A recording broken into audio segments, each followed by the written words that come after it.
Your Highness, Excellencies, नमस्कार। 140 करोड़ भारतीयों की ओर से तीसरी voice of global south summit में आप सभी का हार्दिक स्वागत है। पिछले 2 समिट में मुझे आप में से कई साथियों के साथ मिलकर काम करने का अवसर मिला। मुझे अत्यंत खुशी है कि इस वर्ष भारत में आम चुनावों के बाद एक बार फिर आप सबसे इस मंच पर जुड़ने का अवसर मिल रहा है।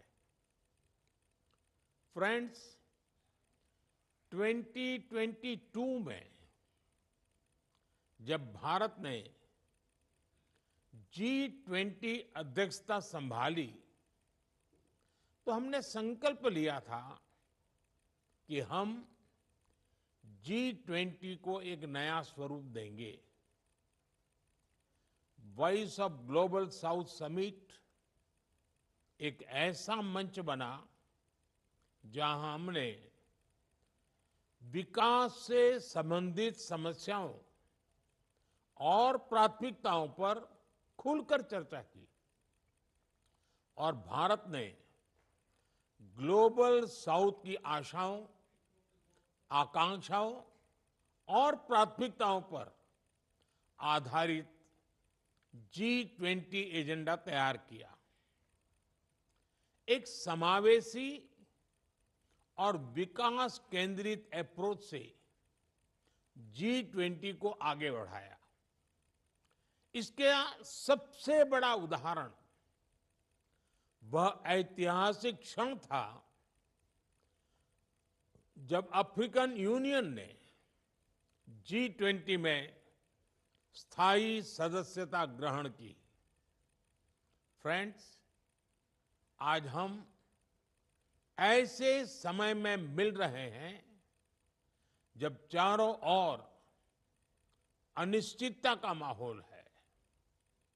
दुनिया अभी तक कोविड के प्रभाव से पूरी तरह बाहर नहीं निकल पाई है। दूसरी ओर युद्ध की स्थिति ने हमारी विकास यात्रा के लिए चुनौतियां खड़ी कर दी हैं। हम क्लाइमेट चेंज की चुनौतियों का सामना तो कर ही रहे हैं और अब हेल्थ सिक्योरिटी, फूड सिक्योरिटी और एनर्जी सिक्योरिटी की चिंताएं भी है। आतंकवाद, अतिवाद और अलगाववाद हमारे समाजों के लिए गंभीर खतरा बने हुए हैं। टेक्नोलॉजी डिवाइड और टेक्नोलॉजी से जुड़ी नई आर्थिक और सामाजिक चुनौतियां भी सामने आ रही है। पिछली सदी में बने ग्लोबल गवर्नेंस और फाइनेंशियल इंस्टीट्यूशंस इस सदी की चुनौतियों से लड़ने में असमर्थ रहे हैं। फ्रेंड्स, यह समय की मांग है कि ग्लोबल साउथ के देश एकजुट होकर, एक स्वर में, एक साथ खड़े रहकर एक दूसरे की ताकत बने। हम एक दूसरे के अनुभवों से सीखें, अपनी क्षमताओं को साझा करें, मिलकर अपने संकल्पों को सिद्धि तक लेकर के जाएं, मिलकर 2/3 मानवता को मान्यता दिलाएं और भारत ग्लोबल साउथ के सभी देशों के साथ अपने अनुभव, अपनी क्षमताएं साझा करने के लिए प्रतिबद्ध है। हम आपसी व्यापार, समावेशी विकास, सस्टेनेबल डेवलपमेंट गोल्स की प्रगति और विमेन लेड डेवलपमेंट को बढ़ावा देना चाहते हैं। पिछले कुछ वर्षों में इंफ्रास्ट्रक्चर, डिजिटल और एनर्जी कनेक्टिविटी से हमारे आपसी सहयोग को बढ़ावा मिला है। मिशन लाइफ के अंतर्गत हम न केवल भारत में बल्कि पार्टनर देशों में भी रूफटॉप सोलर और रिन्यूएबल पावर जनरेशन को प्राथमिकता दे रहे हैं। हमने फाइनेंशियल इंक्लूजन और लास्ट माइल डिलीवरी के अपने अनुभव को साझा किया है।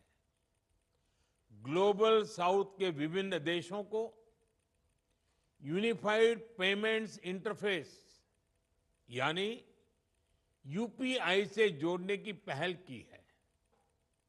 एजुकेशन, कैपेसिटी बिल्डिंग और स्किलिंग के क्षेत्र में हमारी पार्टनरशिप में महत्वपूर्ण प्रगति हुई है। पिछले वर्ष global south young development forum की भी शुरुआत की गई और दक्षिण यानी ग्लोबल साउथ एक्सीलेंस सेंटर हमारे बीच कैपेसिटी बिल्डिंग, स्किलिंग और नॉलेज शेयरिंग पर काम कर रहा है। फ्रेंड्स, समावेशी विकास में डिजिटल पब्लिक इंफ्रास्ट्रक्चर यानी डीपीआई का योगदान किसी क्रांति से कम नहीं है।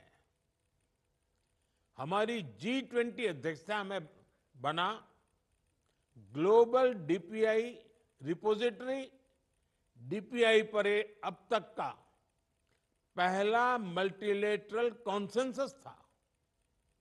हमें खुशी है कि ग्लोबल साउथ के 12 पार्टनर्स के साथ इंडिया स्टैक साझा करने संबंधित समझौते हो चुके हैं। ग्लोबल साउथ में डीपीआई में तेजी लाने के लिए हमने सोशल इम्पैक्ट फंड बनाया है। भारत इसमें $25 मिलियन का शुरुआती योगदान करेगा। फ्रेंड्स, हेल्थ सिक्योरिटी के लिए हमारा मिशन है वन वर्ल्ड वन हेल्थ और हमारा विजन है आरोग्य मैत्री यानी फ्रेंडशिप फॉर हेल्थ। हमने अफ्रीका और पैसिफिक आइलैंड देशों में अस्पताल, डायलिसिस मशीनें, जीवन रक्षक दवाएं और जन औषधि केंद्रों के सहयोग से इस मित्रता को निभाया है। मानवीय संकट के समय भारत एक फर्स्ट रिस्पॉन्डर की तरह अपने मित्र देशों की सहायता कर रहा है। चाहे पापुआ न्यू गिनी में ज्वालामुखी फटने की घटना हो या कीनिया में बाढ़ की घटना, हमने गाजा और यूक्रेन जैसे कॉन्फ्लिक्ट क्षेत्रों में भी मानवीय सहायता प्रदान की है। Friends, voice of global south summit एक ऐसा प्लेटफॉर्म है जहां हम उन लोगों की आवश्यकताओं और आकांक्षाओं को आवाज दे रहे हैं जिन्हें अब तक अनसुना किया गया है।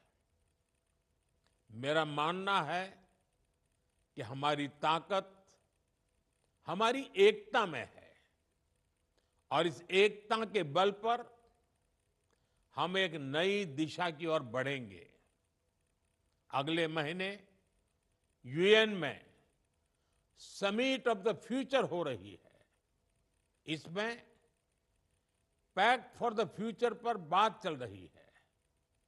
क्या हम सब मिलकर एक सकारात्मक अप्रोच ले सकते हैं जिससे इस पैक्ट में ग्लोबल साउथ की आवाज बुलंद हो। इन विचारों के साथ मैं अपनी बात समाप्त करता हूं।